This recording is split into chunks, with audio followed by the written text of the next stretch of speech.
살다 보면 다들 잘 사는 것 같은데 나 혼자만 뒤처지는 것 같아 우울해질 때가 있습니다. 저 친구는 일이 술술 잘 풀리는데 나는 왜 이 모양일까? 이렇게 사는 게 무슨 의미가 있을까?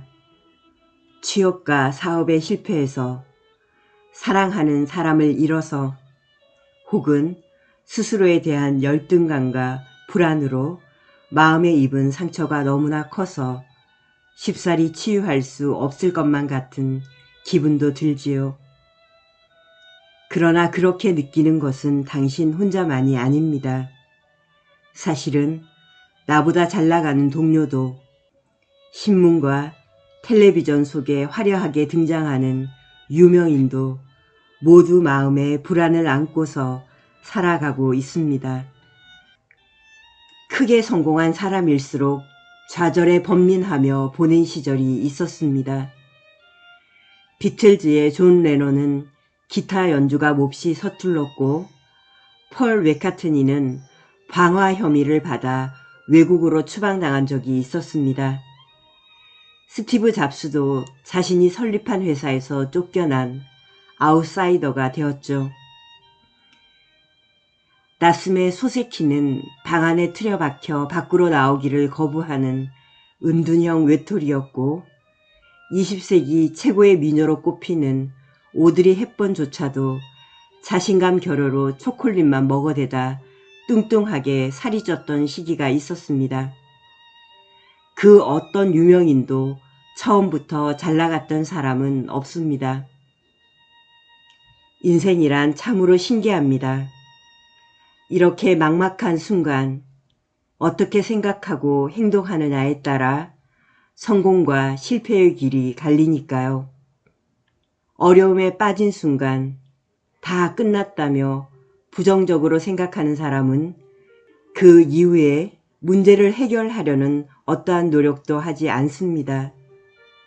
그저 현실을 회피할 뿐이죠. 그러나 위기가 곧 기회라는 사실을 마음 깊이 새기고 있는 사람은 어려움과 함께 찾아온 다른 기회를 잡으려고 적극적으로 노력합니다. 그러다 보면 정말로 성공을 거두게 되지요. 적극적으로 노력합시다.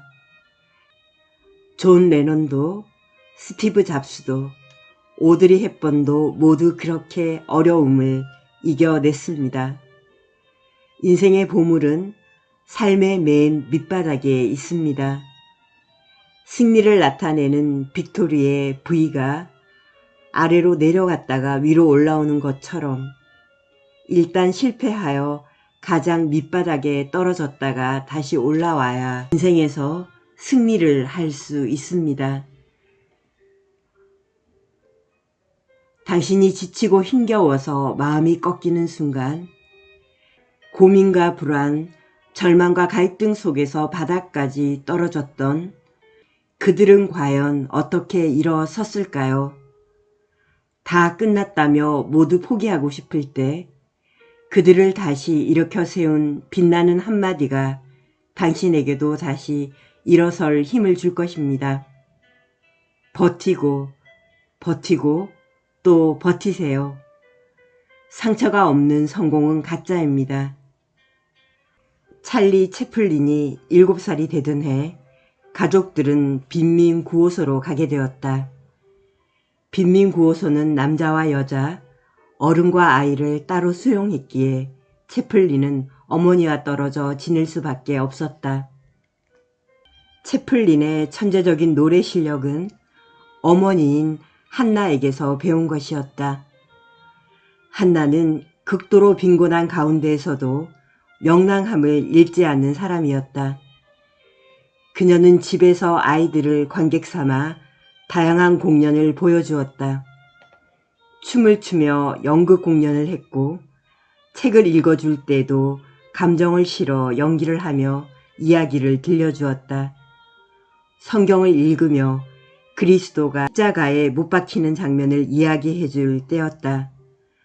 감정을 실어 이야기하던 한나의 눈에 눈물이 고였고, 그런 어머니를 지켜보던 채플린 형제도 감동해서 눈물을 흘렸다.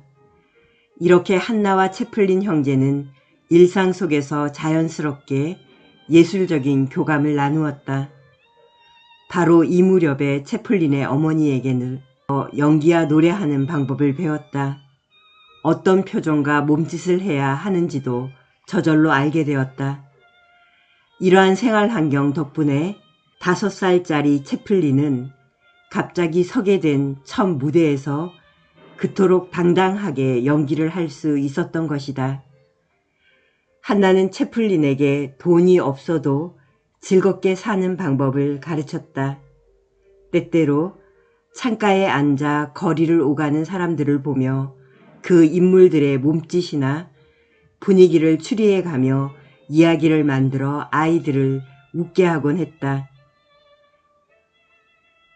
그때 어머니를 보면서 배웠죠. 아래만 보고 있으면 무지개를 찾을 수가 없다는 것을. 채플린은 훗날 가난했던 어린 시절을 진흙탕처럼 비참했던 생활이라고 회고했다. 이처럼 악몽 같았던 생활 속에서도 명랑함을 잃지 않았던 어머니 한나의 사랑이 훗날 희극왕을 키운 것이다. 이것만은 확실히 말할 수 있습니다. 어머니는 평생 힘든 상황 속에서도 밝은 마음을 잃지 않고 살았습니다. 늘 친절했고 다른 사람을 배려했죠. 어쩔 수 없이 혹독할 정도로 궁핍하게 생활해야 했지만 저와 형만은 좌절감이 깃든 마을 분위기에 물들지 않도록 해주었습니다. 우리가 그저 흔히 보는 가난한 아이들이 아니라 특별한 사람이라는 자부심을 마음속에 심어주었습니다.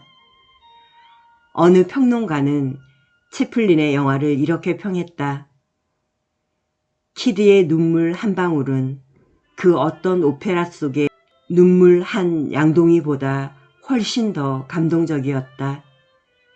나는 채플린의 작품을 보면서 눈물이 날 만큼 자지러지게 웃고 싶은 마음은 들지 않는다.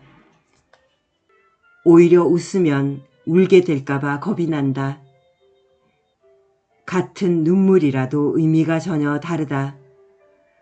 진정한 슬픔 속에서 찾아낸 웃음이기에 채플린의 웃음은 지금까지도 많은 사람들의 마음속에 깊은 울림을 주고 있다.